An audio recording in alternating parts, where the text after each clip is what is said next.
আজকে আমার পিপিটির আলোচনার বিষয় হলো discuss the limitations of special education. এর মধ্যে আমার দুটি আলোচনার বিষয়বস্তু আছে। প্রথমে হচ্ছে অপ্রবেশযোগ্য অবকাঠামো।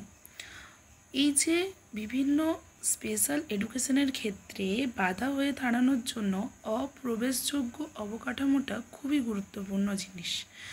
এই যে হুইল চেয়ার, র্যাম্প ও লিফটের অভাব, যেসব শিক্ষার্থীরা হাঁটতে পারে না তাদের জন্য স্কুলে যথাযথভাবে হুইল চেয়ার, র্যাম্প বা লিফট থাকে না।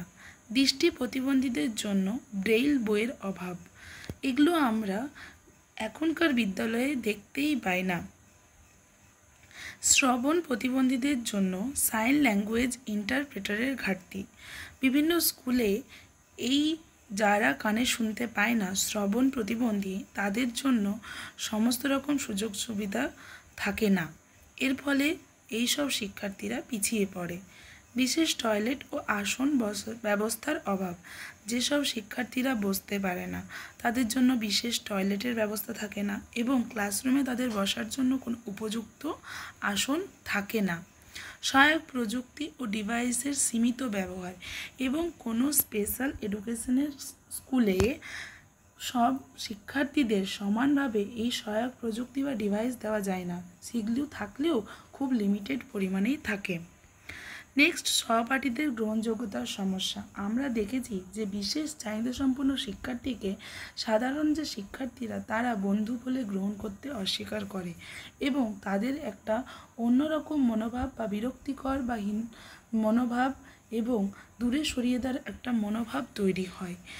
এর ফলে এই বিশেষ চাহিদাসম্পন্ন শিক্ষার্থীরা সব দিক থেকে পিছিয়ে পড়ে এবং হীনমন্যতার শিকার হয়। বিশেষ চাহিদাসম্পন্ন শিক্ষার্থীদের সঙ্গে বন্ধুত্ব করতে অনীহা, মজা করা বা উপহাসের শিকার হওয়া। অনেক সময় সাধারণ শিক্ষার্থীরা এই বিশেষ চাহিদাসম্পন্ন শিক্ষার্থীদের নিয়ে হাসাহাসি করে এবং তাদের বিভিন্ন যে অক্ষমতা সেগুলো নিয়ে উপহাস করে এবং এগুলোকে বিভিন্ন রকমভাবে বিকৃতি ঘটায়। দলে খেলাধুলা বা কার্যক্রমে অংশগ্রহণে বাধা। যেহেতু বিশেষ চাহিদাসম্পন্ন শিক্ষার্থীদের কোনো না কোনো এক দিক থেকে তারা শারীরিক দিক থেকে পিছিয়ে থাকে, তাই তাদের খেলাধুলা বা বিভিন্ন কার্যক্রমে অংশগ্রহণের করতে দেওয়া হয় না। এর ফলে তাদের মধ্যে একটা বাধা সৃষ্টি হয়। সামাজিক মেলামেশায় অবহেলা। তাদেরকে আমরা স্পেশাল বলে একদিকে রেখে দিই, এটি করা যাবে না। সামাজিক মেলামেশাতে অবহেলিত হয় তারা। আত্মবিশ্বাস ও মানসিক স্বাস্থ্যের ওপর নেতিবাচক প্রভাব। এই সহপাঠীদের গ্রহণযোগ্যতার সমস্যার আত্মবিশ্বাস ও মানসিক স্বাস্থ্যের খুব বেশি এফেক্ট পড়ে। তারা এই চারিদিক থেকে যখন লাঞ্ছিত, বঞ্চিত হয়, তখন তাদের আত্মবিশ্বাস এবং মানসিক স্বাস্থ্যের ওপর একটা নেগেটিভিটি কাজ করে। তারা সব কিছুটাই পারবো না বা আমাকে কেউ পছন্দ করে না বা আমার দ্বারা এটা হবে না, এটাই ভেবে থাকে। এই জন্যই বিভিন্ন স্পেশাল এডুকেশনের ক্ষেত্রে স্পেশাল চাইল্ডদের শিক্ষাদানের ক্ষেত্রে এই সব জিনিসগুলোই বাধা হয়ে দাঁড়ায়। তার মধ্যে আমি এই দুটি পয়েন্ট উল্লেখ করলাম। ধন্যবাদ।